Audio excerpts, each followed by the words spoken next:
How to remove a charge-off in 2026. This is a follow-up to my most popular video, how to remove a charge-off in 2025. Now, things in 2026 have changed. One of the things from my previous video was to implement handwritten letters. Those are no longer effective because now all the credit bureaus have an updated and upgraded eOscar and AI system, so they're easily able to read handwritten letters. The next thing that has changed, you can no longer state the account is not yours. Now, when you submit a dispute to the credit bureaus, you must identify the specific reasoning where you state this account should not be reported. Now that we got those two things out of the way, the changes, let's go through how do you remove a charge-off in 2026. First step, place a security freeze on all secondary credit bureaus. Lexus Nexus, ARS, Clarity, Innovus, G2 Risk Solutions. Once you have your security freeze in place, you have to verify that it's being enforced. Several ways you can do that. You can contact that actual credit bureau via phone, and if you've done it online, they'll provide you verification or the security freeze is in place via an email or a document. Now, there are two secondary credit bureaus that do not allow a security freeze to be placed online. I have that in the description, their mailing address, because you actually have to go to their website, print out their form, complete it, and mail it. Now, once you have your security freezes in place on your secondary credit bureaus, you want to go to Equifax, TransUnion, Experian, Innovus, and Clarity, and get a copy of your actual credit report by creating an account with them.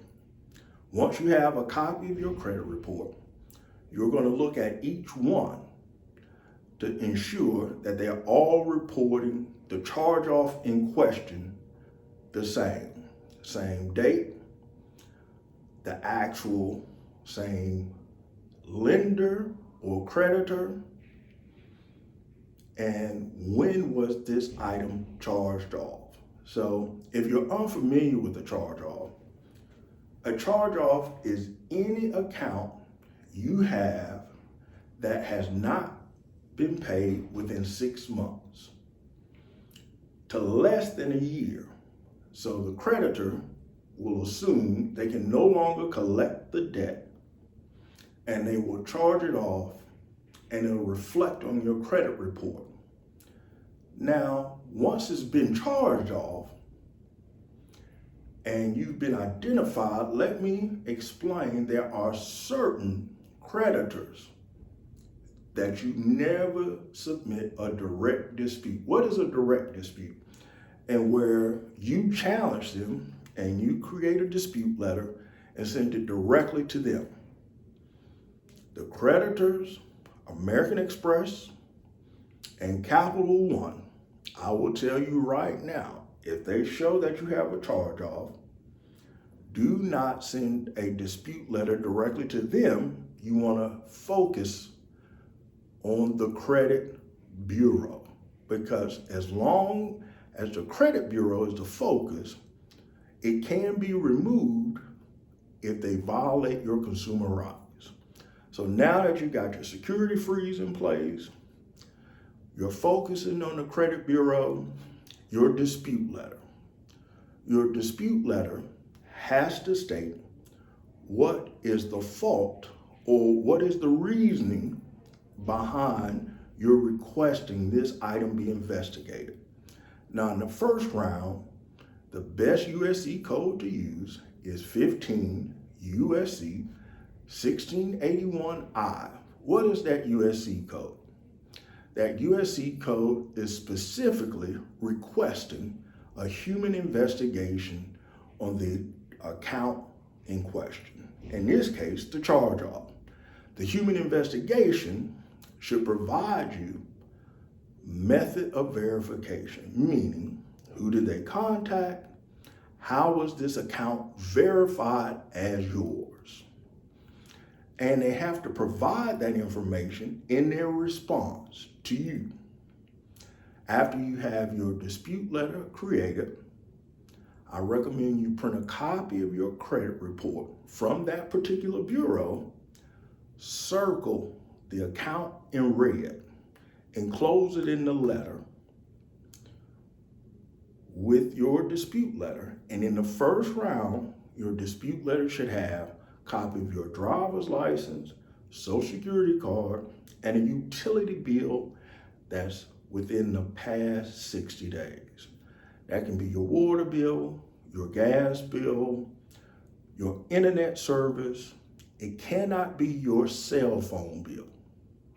Let me rephrase that. It cannot be your cell phone bill. Once you have those documents enclosing your dispute letter should read, to whom it may concern, the account.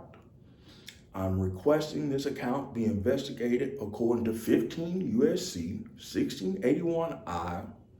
Make sure you give all the identifying information for the account number, the creditor, and the date it was reported as being charged off. Sign it, place all the documents in your envelope, and here comes the next important step. You want to mail this dispute certified. So you're going to take it directly to the Postal Service and you're going to mail it certified so you have confirmation of receipt. Once you mail it and it's confirmed received by the credit bureau, you're then going to log into that particular credit bureau's website with your information, your username and your password, and you're going to submit a dispute in reference to that charge-off. Once you submit the dispute, you're going to upload all the documents, your dispute letter, the actual credit report and where you circled with red, your utility bill, your driver's license, and social security card. Once you do that, you're going to get a confirmation via email, or when you hit upload, it'll give you a confirmation on that page. Once you have that confirmation, you're going to start the clock then. Once it's been submitted, they have 30 to 45 days to provide you a response on the investigation results. Remember, what has changed in 2026, you cannot submit a CFPB complaint until the credit bureaus have provided you a response as to the results of your dispute. Now, the results can come via email or in writing. When you go to the credit bureau's website, especially Experian and I think Equifax, they'll ask and say, hey, now that you've uploaded your documents, you have to accept your results be provided via email. Now, the caveat to that is the credit bureaus still provide you written copy of their investigation results. Either way, if they send it to you by email or email and by mail, you're going to review those disputes results. And once you have the results, only then, if you select to submit a CFPB complaint, can you do that? Now, my recommendation, if it is the first round, identify the faults in their investigation results. 99% of the times, credit bureaus will not actually perform a human investigation.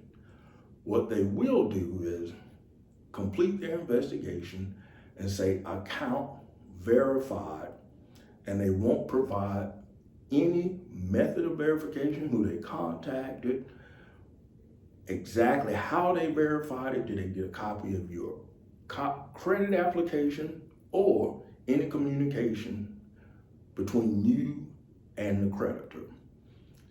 Now, there's one other thing I need to make sure you understand.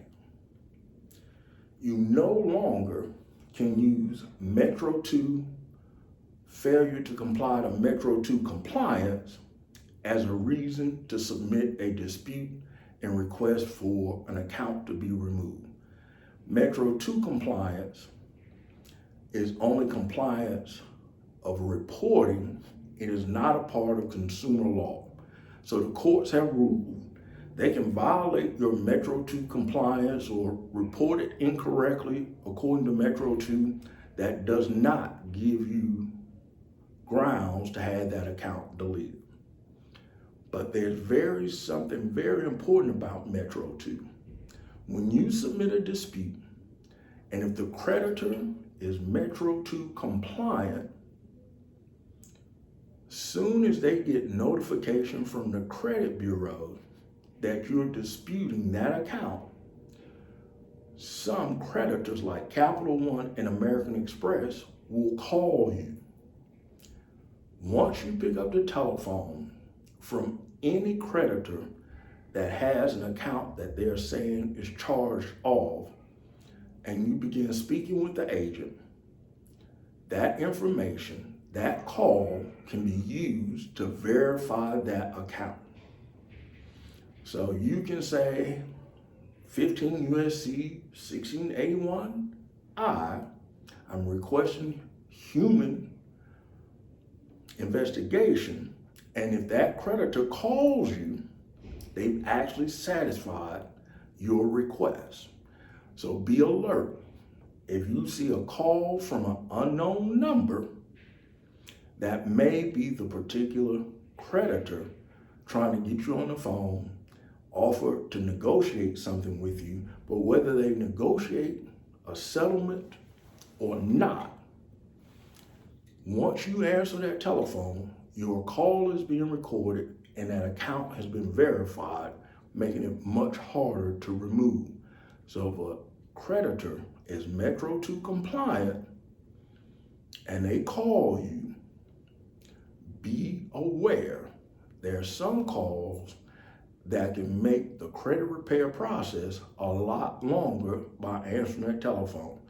Capital One, American Express, PNC Bank, Citibank, and Belt store card, because it's a Capital One. Any Capital One issued store card is really just Capital One. So once you answer that telephone, you have verified that account, and that charge-off becomes harder to remove. These are the updates and changes for 2026.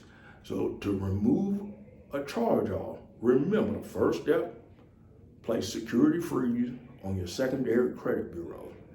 Second step, make sure to pull your credit report from each credit bureau. Circle it in red and close that page with your dispute letter. Your dispute, if it is the first round, the best USC code to use is 1681I, because it's requesting human investigation on the account so you can get method of verification.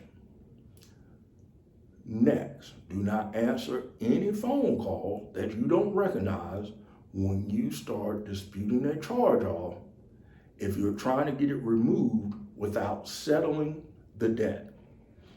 Now, this week or the next few weeks, I'm gonna release updates to the dispute methods for 2026 because things have changed. So if you like this video, make sure to leave a like, a comment, share it, and be ready because I will give instructional videos from here on out that are actually applied for 2026 to get items removed. Thank you.